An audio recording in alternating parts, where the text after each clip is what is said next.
What if the universe does not have a literal body temperature the way your skin does, even though everyone confidently says 2.7 Kelvin? In the energy filament theory, the cosmic microwave background is radiation moving through an evolving energy sea.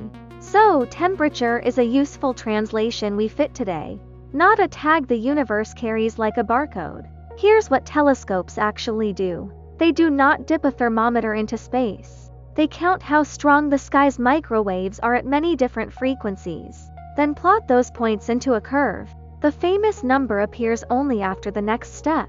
We take an ideal blackbody curve, treat temperature like a dial, and turn that dial until the template curve best matches the sky's curve. That dial setting gets named the temperature. So 2.7 is not a direct reading. It is the answer to a question like this: which oven setting makes this glow pattern look most similar? You can picture it like judging the warmth of a light bulb from its color. Your eyes do not measure Kelvin. Your brain compares the spectrum to a familiar scale and assigns a label. The label can be incredibly stable and incredibly useful, but it is still a label produced by fittings. The point is simple: the observation gives you shape and intensity.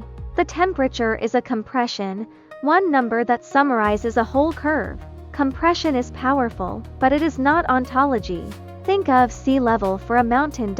T helps you describe the mountain, but sea level is not inside the rocks. Think of average temperature for a day's weather.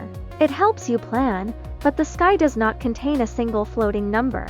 Now zooms in on the hidden assumptions most people never notice. The moment you say Kelvin, you are importing a local yardstick, how we define energy units, how we calibrate instruments, and which microscopic rhythms we treat as the reference clock.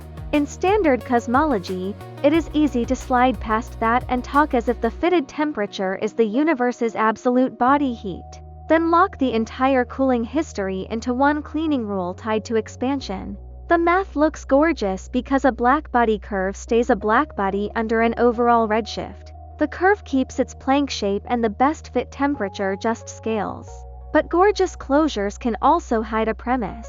It quietly assumes the yardstick itself has not drifted across cosmic time. In this picture, that assumption is exactly what should be questioned.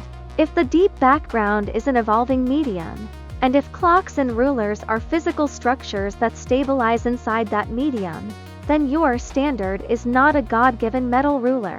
It is more like a measuring tape that can breathe with the room.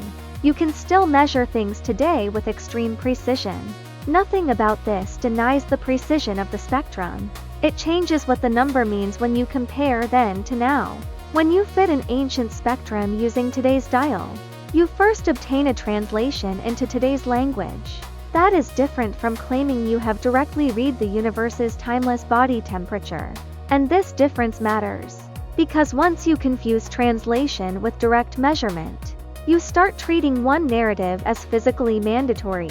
You start saying, the universe cooled because space expanded, as if the curve itself forced that conclusion. But the curve forces something simpler.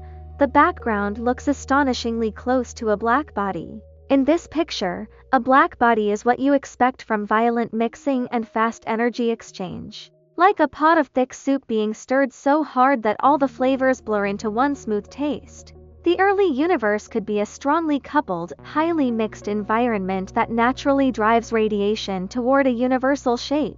Later, as the sea relaxes and rewriting slows, that shape becomes stored and carried forward.